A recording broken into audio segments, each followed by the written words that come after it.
بہاول نگر میں جس طرح فوجی اہلکاروں نے پولیس والوں پر تشدد کیا ہے اور تھانے میں گھس کر توڑ پھوڑ کی ہے، وہ کہانی آپ سب جان چکے ہوں گے، اس لیے یہ کہانی دہرانا وقت کا ضیاع ہے۔ ایسے واقعات آپ پہلے بھی سن اور دیکھ چکے ہیں، جہاں وکیلوں نے ڈاکٹرز پر، ڈاکٹرز نے مریضوں پر اور کسی ریسٹورنٹ کے عملے نے گاہکوں پر تشدد کیا ہے۔ یہاں دو سوال پیدا ہوتے ہیں۔ پہلا سوال یہ ہے کہ ایسے واقعات کی بنیادی سماجی وجہ کیا ہے، اور دوسرا سوال یہ ہے کہ معاشرے میں یہ کلچر پیدا کرنے میں نواز شریف کا کتنا ہاتھ ہے۔ میں ہوں مجاہد خٹک، اور آئیے ہم ان سوالوں کے جواب تلاش کریں۔ فرض کریں کہ وابڈا کا ایک اہلکار پٹواری کے پاس زمین کے انتقال کے لیے جاتا ہے۔ وہاں اسے پٹواری کے توہین آمیز رویے کا سامنا کرنا پڑتا ہے۔ وہ پٹواری رشوت بھی لیتا ہے اور کام بھی اپنی مرضی کے مطابق کرتا ہے۔ پورا دن پٹوار خانے میں گزارنے کے بعد جب وابڈا اہلکار گھر واپس آتا ہے تو اس کے اندر اس نظام کے خلاف حقارت اور نفرت کے الاؤ بھڑک رہے ہوتے ہیں۔ رشوت لینے والا وہی پٹواری، اس کی موٹر سائیکل چوری ہو جاتی ہے۔ وہ اس کی FIR لکھوانے تھانے جاتا ہے تو وہاں اسے گھنٹوں بٹھایا جاتا ہے۔ جھڑکیاں الگ سے سننے کو ملتی ہیں، رشوت دے کر FIR درج کرانا پڑتی ہے۔ وہ بھی اس نظام کے خلاف شکایتیں دل میں پالے گھر واپس آ جاتا ہے۔ تھانے کے سپاہی کی بیوی بیمار ہوتی ہے، وہ سرکاری ہسپتال جاتا ہے تو اسے جگہ جگہ دھکے کھانے پڑتے ہیں۔ نرسوں کا منہ بنا ہوتا ہے، ڈاکٹر فون پر گپ شپ کر رہا ہوتا ہے، اسے ڈسٹرب کرنے میں خدشہ ہے کہ وہ علاج سے ہی انکار نہ کرتے۔ یہ سپاہی بھی نظام کے خلاف تلخیاں دل میں پالے گھر لوٹ آتا ہے۔ اس کہانی کو بڑھاتے جائیں یہ ختم نہیں ہوگی۔ اس تمام کہانی میں ایک بات واضح ہوئی ہے کہ معاشرے میں انصاف موجود نہیں ہے۔ انصاف کی عدم فراہمی کی وجہ سے گروہی عصبیتیں اس وسیع پیمانے پر پھیل چکی ہیں کہ پورا معاشرہ ایک طرح سے متحارب اور آپس میں لڑنے والے قبائل میں تقسیم نظر آتا ہے۔ ہر قبیلہ جائز و ناجائز کی تفریق بھول کر اپنے افراد کا ساتھ دے رہا ہے۔ چونکہ قومی سطح پر لوگوں کو جوڑنے والی عصبیت ناپید ہے، اس لیے عام افراد سے لے کر دانشوروں تک سب ملک کے وجود پر سوال بھی اٹھاتے رہتے ہیں۔ اگر کوئی وکیل مشکل میں پڑ جائے تو اس کا قبیلہ ہتھیار سونت کر اس کے دفاع میں کھڑا ہو جائے گا۔ اسی طرح ڈاکٹرز کا قبیلہ اپنے افراد کے تحفظ کے لیے یہ راستہ اختیار کرے گا، چاہے اس کے نتیجے میں لوگ مرتے رہیں۔ کلرکوں کا جتھا جب چاہتا ہے قلم چھوڑ ہڑتال کے ذریعے حکومتی نظام کو جام کر دیتا ہے۔ حکمران جماعت اپنے کارکنوں کے لیے ہر قانون توڑ دیتی ہے تاکہ اس کا ووٹر اپنے تحفظ کے لیے اس کے ساتھ جڑا رہے۔ اسی طرح اگر پولیس کسی فوجی اہلکار کے گھر گھس جائے تو فوجی درجنوں کی تعداد میں آ کر تھانے میں گھس جاتے ہیں اور پولیس اہلکاروں پر تشدد شروع کر دیتے ہیں۔ اگر معاشرے میں انصاف کا چلن ہو اور ہر شخص کو یقین ہو کہ اس کے ساتھ ہونے والے ظلم کا مداوع فوری طور پر ہو جائے گا تو وہ گروہ میں شرکت نہیں کرے گا۔ اس کے نتیجے میں قوم گروہوں میں تقسیم نہیں ہوتی بلکہ ایک اکائی کے طور پر اپنا وجود برقرار رکھتی ہے۔ مغربی معاشرے اس کی روشن مثال ہیں۔ کسی بھی معاشرے میں انصاف دو سطحوں پر ہوتا ہے، ایک سطح اداروں کی ہے اور دوسری سطح عدالت کی ہے۔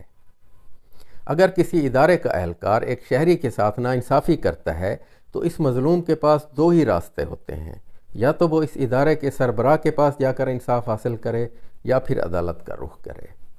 چونکہ ہمارا ہر ادارہ بھی گروہ کی شکل اختیار کر چکا ہے، اس لیے مظلوم کے پاس داد رسی کا کوئی ذریعہ موجود نہیں۔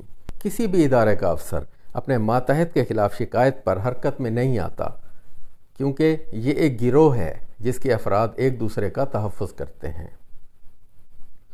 اسی طرح اگر وہ مظلوم شخص عدالتوں کی طرف رخ کرتا ہے تو وہاں انصاف مہنگا بھی ہے اور طویل بھی ہے، اور ناانصافی بھی اس میں پھیلی ہوئی ہے۔ موجودہ ماحول میں تو انصاف ملنا ہی ناممکن بن چکا ہے۔ جہاں ہائی کورٹ کے 6 ججز اپنا تحفظ کرنے میں ناکام ہوں اور سپریم کورٹ بھی ان کی داد رسی پر تیار نہ ہو، وہاں عدالتوں پر اعتبار کون کر سکتا ہے؟ تو یہ تھا پہلے سوال کا جواب۔ دوسرا سوال یہ ہے کہ معاشرے کو گروہوں میں تقسیم کرنے میں نواز شریف صاحب کا کردار کتنا ہے؟ آئیے اس سوال کا جواب تلاش کرتے ہیں۔ معاشرے میں یہ صورتحال پیدا کرنے میں سب سے بڑی ذمہ داری نواز شریف کی ہے، جنہوں نے میرٹ کے بجائے صرف ذاتی وفاداری کو معیار بنا لیا۔ اس کا نتیجہ یہ نکلا کہ اداروں میں عہدے حاصل کرنے کے لیے سینئر افسر سیاسی لوگوں کا سہارا لینے پر مجبور ہو جاتے ہیں۔ اور جب پولیس اور انتظامیہ میں اچھے عہدے لینے کے لیے سیاستدانوں کی سرپرستی واحد معیار ہو جائے تو ان اداروں کے سربراہ قانون کی پاسداری کی فکر نہیں کرتے۔ انہیں عہدوں پر برقرار رہنے کے لیے عوامی مسائل حل کرنے کی ضرورت نہیں ہوتی۔ یہ رویہ آئی جی سے لے کر ایک ایس ایچ او تک سفر کرتا ہے۔ پچھلے 2 برسوں میں یہ سفر تیز تر ہو گیا ہے، کیونکہ پی ٹی آئی کو کچلنے کے لیے پولیس اور انتظامیہ کو ہر قاعدے اور ہر قانون سے آزاد کر دیا گیا ہے۔ چونکہ یہ افسر اپنے عہدے کے لیے مقامی سیاستدانوں پر انحصار کرتے ہیں، اس لیے جب کسی شہری کا مسئلہ ادارے کی سطح پر حل نہیں ہوتا تو وہ سیاستدان کے پاس جاتا ہے اور وہاں سے سفارش کرا کے اپنا مسئلہ حل کرا لیتا ہے۔ شہری کا یہ مسئلہ جینون بھی ہو سکتا ہے اور غیر قانونی بھی۔ مثلاً اگر اس کے بیٹے نے کوئی جرم کیا ہے اور پولیس نے اسے گرفتار کر لیا ہے تو سیاستدان اس کے بیٹے کو چھڑوا لیتا ہے تاکہ اس کا ووٹر پکا ہو جائے۔ یہ مسئلے کے غیر قانونی حل کی ایک مثال ہے اور یہاں سے قانون کا احترام ختم ہو جاتا ہے۔ نواز شریف کی پوری سیاست اسی نظام پر کھڑی ہے۔ انہوں نے سیاستدانوں سے لے کر ٹھیکیداروں تک اور پولیس افسروں سے لے کر انتظامیہ تک ہر جگہ اپنی جماعت سے وفاداری کو معیار بنایا ہوا ہے۔ ظلم اور ناانصافی کا یہ تمام تر نظام انہی کا تخلیق کردہ ہے۔ وہ کسی بھی ادارے کو قانون اور آئین کے مطابق کام کرنے کی اجازت نہیں دیتے۔ فوج کے ساتھ ان کے تمام جھگڑوں کی بنیاد یہی رہی ہے۔ انصاف کے نظام کو تباہ کرنے میں بھی شریف فیملی کا ہاتھ ہے۔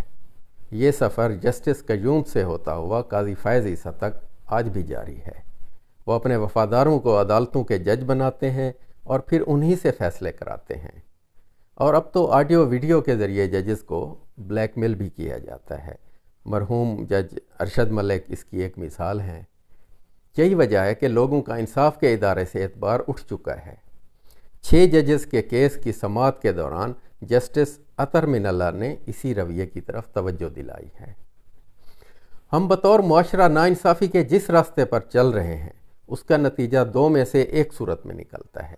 ایک شکل یہ ہے کہ عوام اس گروہ بندی سے تنگ آ کر اٹھ کھڑے ہوں اور انقلاب برپا ہو جائے۔